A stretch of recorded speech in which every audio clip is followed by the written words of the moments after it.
प्यारे बच्चों, कोविड-19 के कारण इस समय आपका विद्यालय आना स्थगित है। ऐसे में आपकी पढ़ाई निरंतर जारी रहे, इसीलिए हम लेकर आए हैं डिजी 7 कार्यक्रम। इसके माध्यम से आप प्रत्येक दिन सोमवार से शुक्रवार तक पूर्वाह्न 10 से 12 तथा अपराह्न 1 से 2 बजे तक अपनी अपनी कक्षाओं के अनुरूप कार्यक्रम देख सकेंगे। अब पढ़ाई नहीं रुकेगी। स्कूली शिक्षा एवं साक्षरता विभाग झारखंड।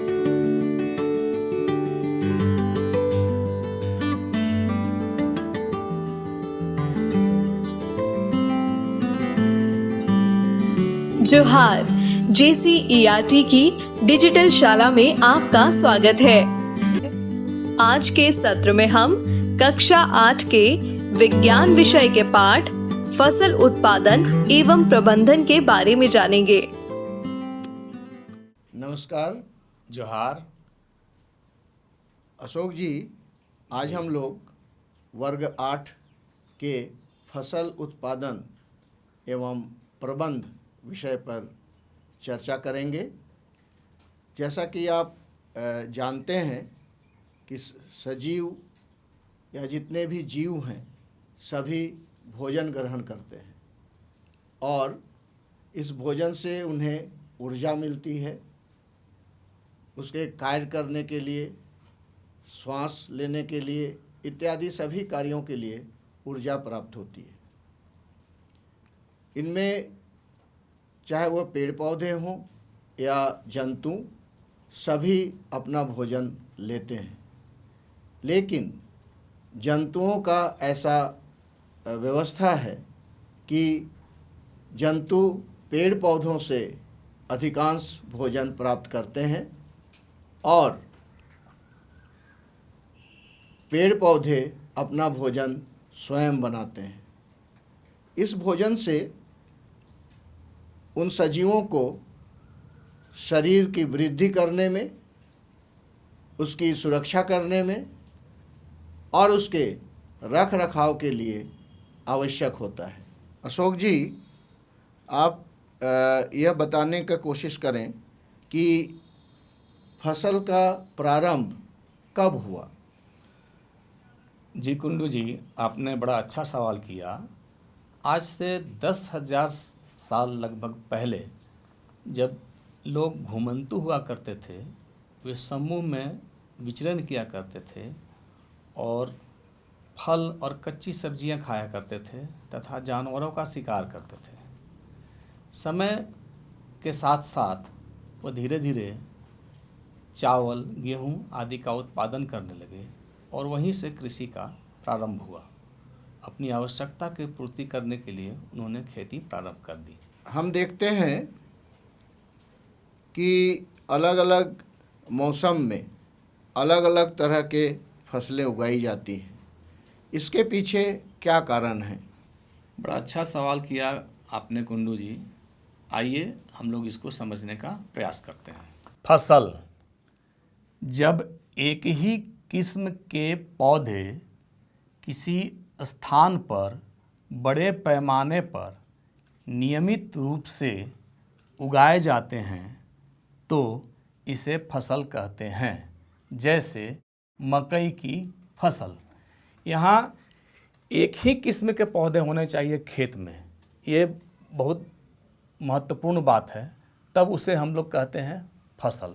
एक तरह के पौधे, जैसे धान की खेती होती है तो उस इलाके में पूरे धान की ही खेती होती है तो उसे हम लोग कहते हैं फसल। मौसम के अनुसार फसल के प्रकार। मौसम के अनुसार फसल 3 तरह के होते हैं: खरीफ फसल, रबी फसल और जायद फसल। आइए देखते हैं खरीफ फसल के बारे में। खरीफ फसल, ये इसकी बुआई वर्षा ऋतु में होती है। माह जून से जुलाई तक इसकी बुआई हो जाती है। इसकी जब कटाई होती है, यानी जब हमारा फसल तैयार हो जाता है, हमारे फसल पक जाते हैं, तो कटाई होती है अक्टूबर माह से लेकर दिसंबर तक। और इस फसल के उदाहरण है आपके धान, मकई, सोयाबीन, कपास। ये वर्षा ऋतु में उगाई जाती हैं। दूसरा है रबी फसल, जो कि शीत ऋतु में यानी जाड़े की ऋतु में लगाया जाता है। ये करीब करीब अक्टूबर माह में लगा दिया जाता है और इसकी कटाई पकने के बाद मार्च से शुरू हो जाती है और मार्च के बाद भी कभी कभी चलती है। इसके उदाहरण हैं गेहूँ, चना, मटर, सरसों और अलसी, जिसे तीसी भी कहते हैं। तीसरा है जायद फसल। जायद फसल जो कि गर्मी की ऋतु में लगाए जाते हैं, ये मार्च से जून तक लगाए जाते हैं और तैयार होने पर इसकी कटाई की जाती है। इसके उदाहरण हैं खीरा, ककड़ी, तरबूज, खरबूज इत्यादि। अशोक जी, आपने बहुत ही अच्छी तरह से इस बात को समझाया कि मौसम के अनुसार 3 प्रकार की फसलें होती हैं। एक रबी, दूसरा खरीफ और तीसरा जायद। हम जानते हैं कि शरीर के लिए 3 प्रकार के भोजन की आवश्यकता होती है। एक कार्बोहाइड्रेट वाला, दूसरा प्रोटीन, तीसरा वसा और खनिज लवण से युक्त भोजन हम लोग ग्रहण करते हैं। अच्छा कुंडू जी, तो क्या पोषक तत्व के आधार पर भी फसलों को बांटा जा सकता है क्या? जी हाँ, पोषक तत्वों के आधार पर भी फसलों को बांटा जा सकता है। उसमें से एक है कार्बोहाइड्रेट युक्त जो फसल होती है, जैसे धान, गेहूँ, मकई, बाजरा, मड़ुआ, ये सभी जो हैं ये कार्बोहाइड्रेट प्रदान करने वाले फसल हैं। दूसरा प्रोटीन प्रदान करने वाले फसल भी होते हैं, जैसे दाल, सभी तरह की दालें। और तीसरे तरह की है जो खनिज लवण की बात हम लोग करते हैं, वो खनिज लवण जैसे साग सब्जियों में, हरी सब्जियों में हम लोगों को ये पाया जाता है, मूली, गाजर, टमाटर, इन सभी चीज़ों में। इसके अलावा वसा से युक्त भी कुछ भोजन या फसल होती हैं।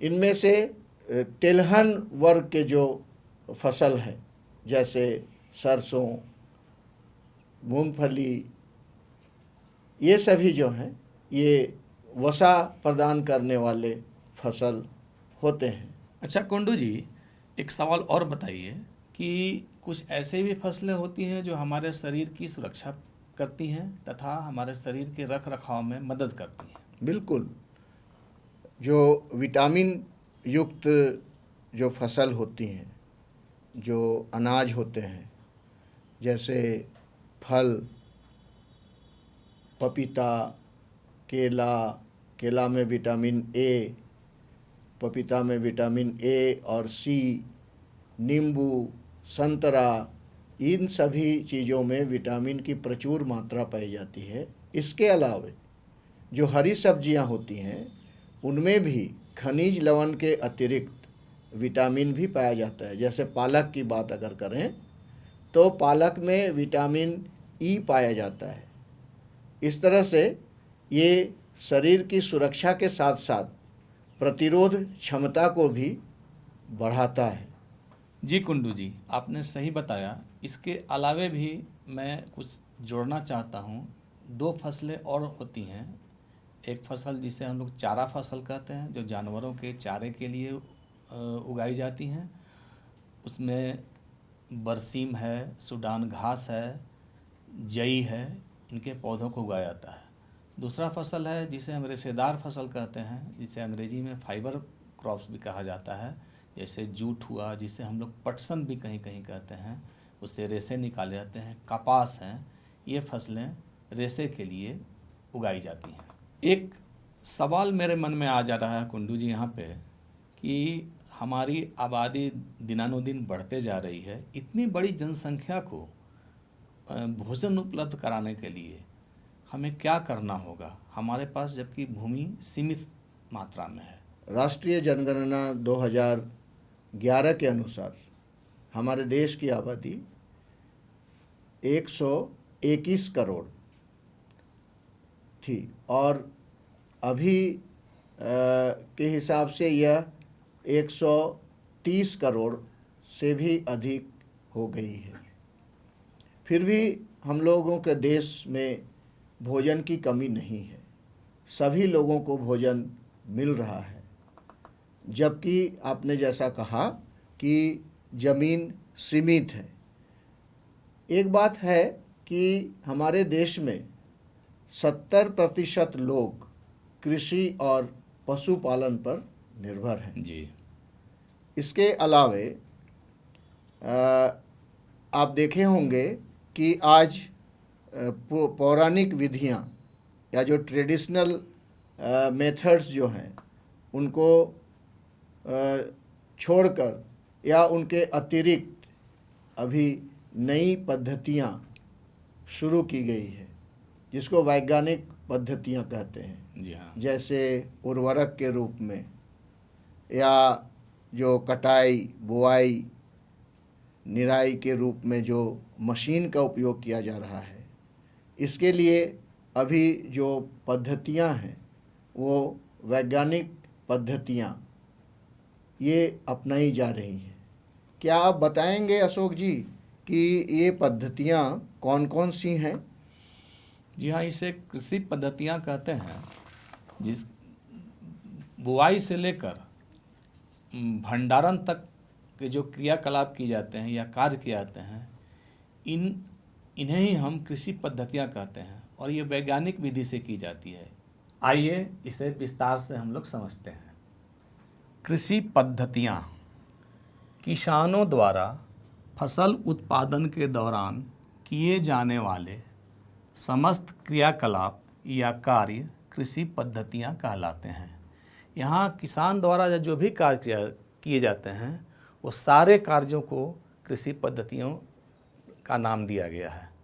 उसमें जैसे यदि मिट्टी की तैयारी किसान कर रहे हैं और अनाज का भंडारण तक, इसके दौरान जो भी कार्य किए जाएंगे वो सारे क्रियाकलाप कृषि पद्धतियों के अंतर्गत आते हैं। और ये सभी प्रकार के फसलों के लिए किया जाता है, इसलिए इसे आधारिक फसल पद्धतियाँ भी कहते हैं। अब आइए देखते हैं कि कृषि पद्धतियाँ व्यवस्थित क्रम में किस रूप में होती हैं। सबसे पहला काम होता है किसान जो करते हैं, आपने देखा भी होगा, मिट्टी की तैयारी। मिट्टी की तैयारी क्यों की जाती है? मिट्टी की तैयारी इसलिए की जाती है कि हमारी फसल अच्छी हो, मिट्टी हल्की हो, उसमें बीजों को ज़्यादा उर्वरक मिले, वायु मिले और उनकी वृद्धि हो सके। इसलिए मिट्टी की हम तैयारी करते हैं। उस मिट्टी को पोला किया जाता है, मतलब मिट्टी के उलट पुलट करने की क्रिया को हम लोग मिट्टी का पोला करना भी कहते हैं। उसके लिए हल से मिट्टी को पोला किया जाता है। ट्रैक्टर से भी आजकल आधुनिक परंपरा में किया जा रहा है। पहले तो पारंपरिक रूप से हल बैल का उपयोग किया जाता था। अभी वर्तमान में ट्रैक्टर के द्वारा मिट्टी को पोला किया जाता है। यह हुआ हमारा मिट्टी की तैयारी। उसके बाद दूसरा चरण आता है बुआई, बीजों की बुआई।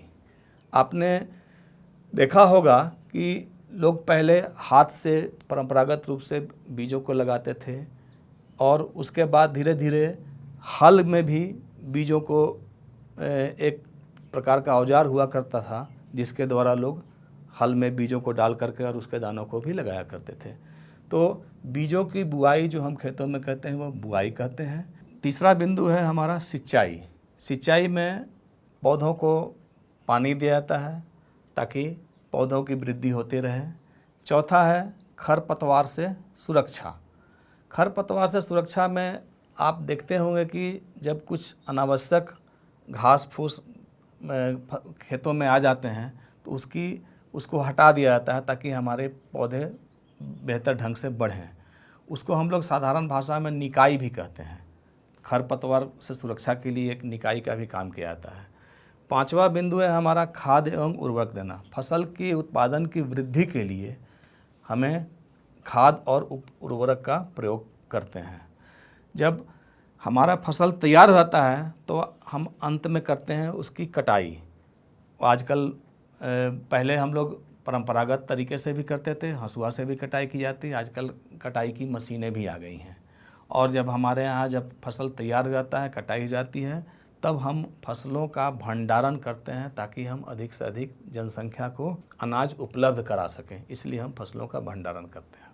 अशोक जी, जी आपने अभी जो बताया बहुत ही विस्तार से, और हमको लग रहा है कि सभी बच्चे इन बातों को भली भांति समझ गए होंगे। अच्छा कुंडू जी, ये बताइए कि अच्छी फसल के लिए सही बीजों का चयन भी जरूरी है क्या? बिल्कुल सही। कृषि के लिए बीजों का अच्छा होना भी, उत्तम बीजों का होना भी जरूरी है। जिस प्रकार आपने बताया कृषि पद्धतियों के बारे में, वैज्ञानिक पद्धतियों के बारे में, आधुनिक पद्धतियों के बारे में, और पुराने जो हमारा ट्रेडिशनल या पौराणिक विधियां हैं उनके बारे में, लेकिन केवल वैज्ञानिक पद्धतियां अपनाकर हम फसल को नहीं प्राप्त कर सकते हैं सही मात्रा में। इसके लिए बीजों का अच्छा होना भी उतना ही ज़रूरी है जितना कि पद्धतियां। इसलिए वैज्ञानिक आजकल उत्तम किस्म के बीजों का भी आविष्कार कर रहे हैं, और हमारे पास जो बीज होते हैं उनका भी चुनाव हमें सही ढंग से करना चाहिए। सही ढंग से हम बीजों का चुनाव कैसे करें, आइए इसके लिए एक क्रियाकलाप करते हैं। ये देखिए, अलग अलग तरह के 4 तरह के हम लोगों ने बीजों को लिया। दिख रहा है, जिसमें धान है जी, काबुली चना है, जी हाँ, और ये सेब एप्पल के बीज अच्छा, है। जी हाँ, और वो चने का बीज है। बहुत बढ़िया। तो इस तरह से जिस बीज को हमको खेत में रोपने की आवश्यकता होगी, जी उन बीजों को ले करके उसकी जांच करते हैं कि सही में ये बीज उत्तम किस्म के हैं क्वालिटी कि नहीं? किस्म के हैं या नहीं। अच्छा, तो इसके लिए ये धान से हम लोग शुरू करते हैं। ये धान को लेते हैं पानी में, ये इस तरह से,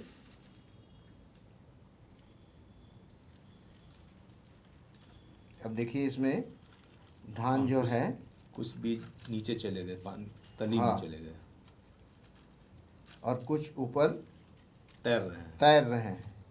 इसका मतलब ये हुआ कि जो ऊपर तैर रहे हैं वे बीज उगने वाले नहीं हैं। अच्छा, ठीक है। जी तो इस तरह से हम लोग इसकी जांच करते हैं। जो धान डूब गया जी, उससे पौधा निकलेगा, जी लेकिन जो तैर रहा है उससे वह पौधा उत्तम किस्म का बीज नहीं है। इस तरह से हम लोग जांच करते हैं। बड़े अच्छा, मैं अब करके देखूं हाँ, क्या? चना को देखिए आप। मैं इसे डाल रहा हूँ, इसमें डालूं? तो सारे डूब जा रहे हैं। कोई बात नहीं है, देखिए नहीं डूब ये डूब रहे हैं तो डूब रहे हैं, अच्छे बीज हैं, जी यही पहचान है। अगर डूब रहे हैं तो अच्छे बीज हैं, तैर रहे हैं तो वो बीज अच्छा, खराब है, फसल योग्य वो बीज नहीं है। तो इस तरह से ये आप देख रहे होंगे। अब देखिए, ये जो बीज है वह तैरने लगा है। इसका मतलब ये है कि वह बीज अच्छी किस्म की नहीं है, स्वास्थ्य बीज नहीं है। ऐसा कोई ज़रूरी नहीं है कि वो तैरे ही, कुछ तैर भी सकते हैं और कुछ डूब भी सकते हैं, या नहीं भी तैर सकते हैं। अगर अच्छी किस्म की बीज हुई तो वह तैरेगा नहीं। इस तरह से इसका हम लोग जांच करते हैं। इसको भी डाल के देखूं क्या? देखिए, ये तो सब के सब डूब सारे गए। के सारे इसका बीज डूब मतलब गए। काबुली चना का जो बीज है वो बिल्कुल सही है। सेब को जरा इधर डाल के देखता हूँ। सेब के बीज में भी इसमें भी एक बीज तैर रहा है ऊपर। तैर रहा है, तो वह बीज जो है फसल योग्य नहीं है, अर्थात उत्तम किस्म का वो बीज जी। नहीं है। आपने बड़े अच्छे ढंग से ये हमें समझाया। तो ये बात हर कोई को जानना चाहिए। जी, कि बीजों का चयन हम लोग कैसे करें। जब बीजों का चयन अच्छा हो जाएगा तो फसल भी अच्छी होगी, जी हाँ, है ना। जी हाँ। बच्चों, आपने एक क्रियाकलाप देखा जिसमें बीजों का चयन कैसे किया जाता है। स्वस्थ और बीज चयन शायद अब आप भी कर पाएंगे। अच्छा कुंडू जी, एक बात बताइए, बुआई के लिए कुछ बीजों की बुआई के लिए औजार की भी आवश्यकता होती है क्या? औजार की आवश्यकता तो होती है, लेकिन अगर हम लोग कहें तो यह औजार सीड ड्रिल कहलाता है, जी सीड ड्रिल। और एक अपनी जो परंपरागत बुआई का काम होता है जिसमें हम लोग छिड़काव या छिड़क देते हैं बीजों को, जी हाँ, गीले खेतों में या सूखे खेतों में छिड़क करके। अच्छा, तो उससे क्या होता है कि जैसे हल से जोत करके उसके ऐसे गिराया जाता है, जिसको बुनाई कहते हैं। तो ये बुनाई के बाद उसको करने के बाद क्या होता है कि उसको पट्टा चला दिया जाता है। आप अच्छा। देखे होंगे जी कि हल से पट्टा चलाया जाता है जिससे कि बीज ढक जाते हैं। ढकने के पीछे भी एक कारण है, क्योंकि चिड़िया होती हैं, जी हाँ, तो वो चिड़िया जो है बीज को खा जाएंगी, इसलिए बीजों को मिट्टी से ढकना बहुत ज़रूरी होता है। और जो दूसरे एक तरह की है जिसको छिटका बुआई कहते हैं, अच्छा, उसमें क्या होता है कि देखिएगा कि मिट्टी बिल्कुल गीली होती है और उसमें धान या गेहूं जो भी हो उसको छिड़क करके उसमें, जिसको बीज- हम इधर क्षेत्रीय भाषा में बीड़ा रखना बोलते हैं। अच्छा अच्छा, बीड़ा रखना, जी हाँ, हाँ, जो बिचड़ा जिसको जी, बोलते हैं, बिचड़ा, यस। तो उससे क्या होता है, उसमें हाथ से वो छिड़क दिया जाता है और पौधे उगते हैं।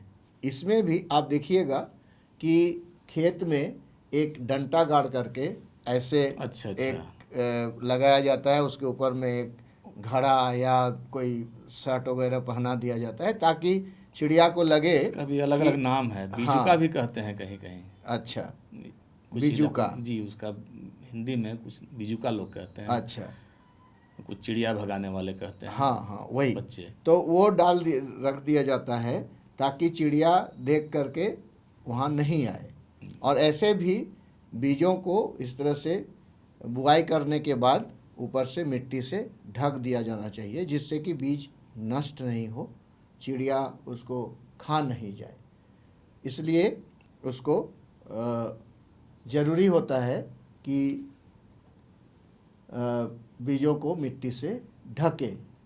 अच्छा अशोक जी, जी एक बात बताइए कि इसकी उपज अच्छी होने के लिए जी, लोग खाद डालते हैं, जी हाँ, खाद डालते हैं और फिर एक जो उर्वरक, रासायनिक खाद जिसको हम लोग जी कहते हैं, जी, जो दुकान से खरीद करके लाते हैं, जी हाँ, और एक जो हम घर में तैयार करते हैं गोबर उबर से। तो इस दोनों में क्या अंतर भी है कुछ क्या? जी हाँ, इसको खाद और उर्वरक से उत्पादन क्षमता की वृद्धि की जाती है, दोनों से वृद्धि होती है। लेकिन खाद जो होता है, जैसे सड़े पत्ते गले या गोबर खाद, उसको हम सामान्य रूप से खाद कहते हैं। और जो कारखानों में या फैक्ट्रियों में जिसका उत्पादन किया जाता है उसे हम लोग रासायनिक उर्वरक कहते हैं, जैसे यूरिया हो गया, फॉस्फेट हो गया, इस तरह के खादों को हम लोग उर्वरक कहते हैं।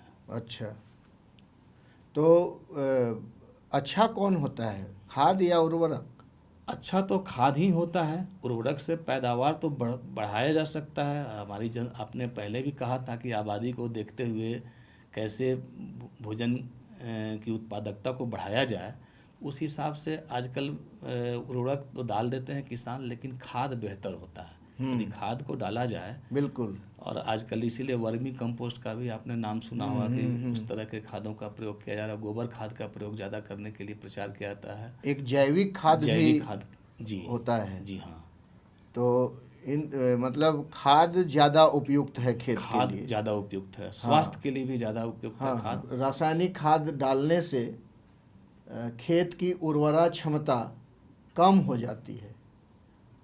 इसका कारण जब मैंने पता किया तो यह पता चला कि उस उर्वरक में जो उसके न्यूट्रिएंट्स या पोषक हैं जी वह तो पौधों के द्वारा व्यवहार कर लिया जाता जाते हैं। जी हाँ। लेकिन जो उससे अतिरिक्त जो पदार्थ उसमें मिला हुआ है उस रासायनिक उर्वरक में वो मिट्टी में ही रह जाता मिट्टी में ही है। रह जाता है, जी हाँ। जिससे कि उसकी उर्वरा क्षमता कम हो जाती कम है। हो जाती है।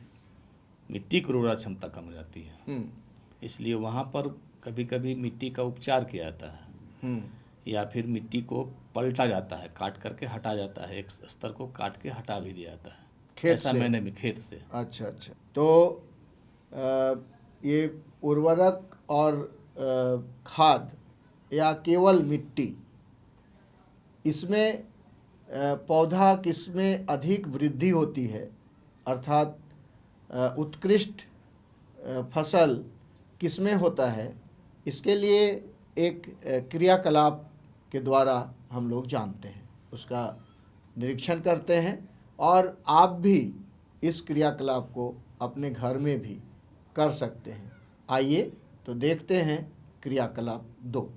इस क्रियाकलाप के लिए 2 बर्तनों में 2 पौधे लगाए गए और दोनों पौधे को एक ही समय में और एक ही तरह के वातावरण में रखा गया। करीब 1 सप्ताह तक इन्हें रखा गया और इस तरह से पौधे बने। अच्छा अशोक जी, क्या आप बता सकते हैं कि इन दोनों में कुछ अंतर दिखाई पड़ रहा है क्या? हाँ, अंतर तो दिखाई पड़ रहा है। इसमें ये थोड़ा हृष्ट पुष्ट दिखा रहा है, ये इसके पत्ते भी कुछ चौड़े हैं, पत्तों की संख्या भी इसमें ज़्यादा है इस पौधे के बनिस्पत, और लंबाई भी लग रहा है इसकी, थोड़ी लंबाई कुछ ज़्यादा ही है बिल्कुल इस पौधे से।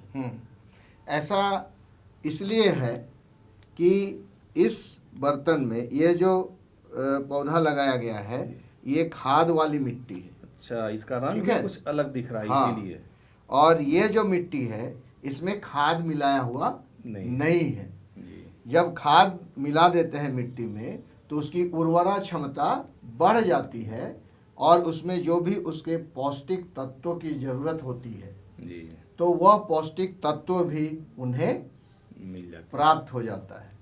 इसलिए इस मिट्टी में लगे हुए पौधे जो हैं वो हृष्ट पुष्ट और बड़े हैं, उनके पत्ते स्वस्थ हैं, और जबकि केवल मिट्टी में लगा हुआ जो पौधा है उसकी वृद्धि भी कम है, वो थोड़ा सा अनहेल्दी या अपुष्ट या अस्वस्थ भी पौधे वो दिख रहे हैं। तो बच्चों, आज हमने सीखा मौसम के आधार पर फसलों का वर्गीकरण जो 3 प्रकार के होते हैं: खरीफ फसल, रबी फसल और जायद फसल। इसके अलावा उसके पोषक तत्वों के अनुसार, जैसे कार्बोहाइड्रेट प्रदान करने वाले फसल, प्रोटीन प्रदान करने वाले फसल और वसा प्रदान करने वाले फसल, ये 3 मुख्य फसलें होती हैं। इसके अलावा जो चारा के लिए फसल होते हैं वो चारा फसलें कहलाती हैं, और रेशे उत्पादन के लिए हम लोग जो फसल लगाते हैं वो रेशेदार फसल कहलाती हैं। इसके अतिरिक्त वैज्ञानिक पद्धतियाँ और उसके अंतर्गत कृषि पद्धतियों का विस्तार से हम लोगों ने जाना, जैसे मिट्टी की तैयारी, बुआई,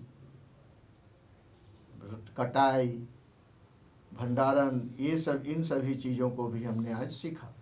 इसके साथ साथ बीजों के चयन की प्रक्रिया के बारे में हमने जाना और उसका एक क्रियाकलाप भी देखा।